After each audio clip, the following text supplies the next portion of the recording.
के आज हम लोग पढ़ेंगे वर्ग किसे कहते हैं, वर्ग की परिभाषा। ठीक है, वर्ग को समझेंगे। अब इस पार्ट में वर्ग और वर्गमूल के बारे में बताया जाएगा और अगले दिन घन और घनमूल के बारे में बताएंगे।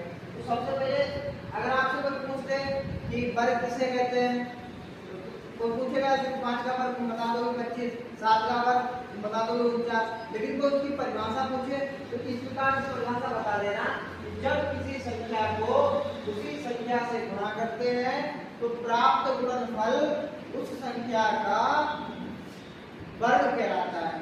जब किसी संख्या को उसी संख्या से गुणा करते हैं तो प्राप्त गुणनफल वर्ग कहलाता है, उस संख्या का वर्ग कहलाता है। चलिए देखिए समझिए इसको। मान की जगह मतलब यहाँ पर दे दिया गया 7 दे दिया गया, संख्या आपकी कोई 7 है, ठीक है 7, इसका पूछा गया है वर्ग की 7 का वर्ग बताइए।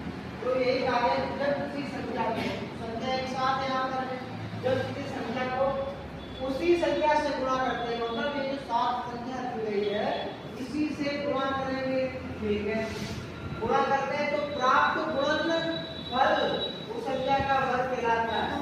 जब इतना इतना गुणा किया है तो गुणनफल आएगा 49, तो 49 किसका वर्ग आ जाएगा, 7 का वर्ग आ जाएगा 49। ठीक है, इतना समझ में आ गया।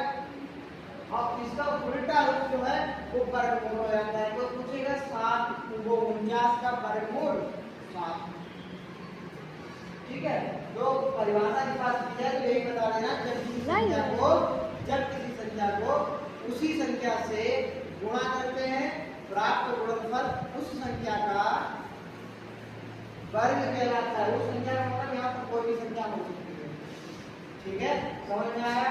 जैसे यहाँ पर हमने 11 संख्या ले ली है, ठीक है, 11 का अगर हम वर्ग निकालते हैं ऐसे स्क्वायर लगा देते हैं, ठीक है, जिसे अंग्रेजी में स्क्वायर बोलते हैं।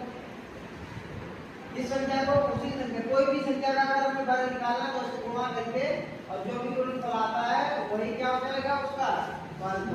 11 का वर्ग 121।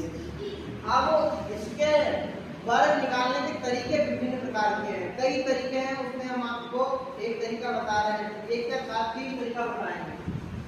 एक तरीका जो गुणन विधि द्वारा है, क्या सर इससे भी सरल कोई तरीका हो सकता है? हाँ बिल्कुल हो सकता है, बिल्कुल हो सकता है। आपको संख्या बताओ उसका वर्ग निकालें,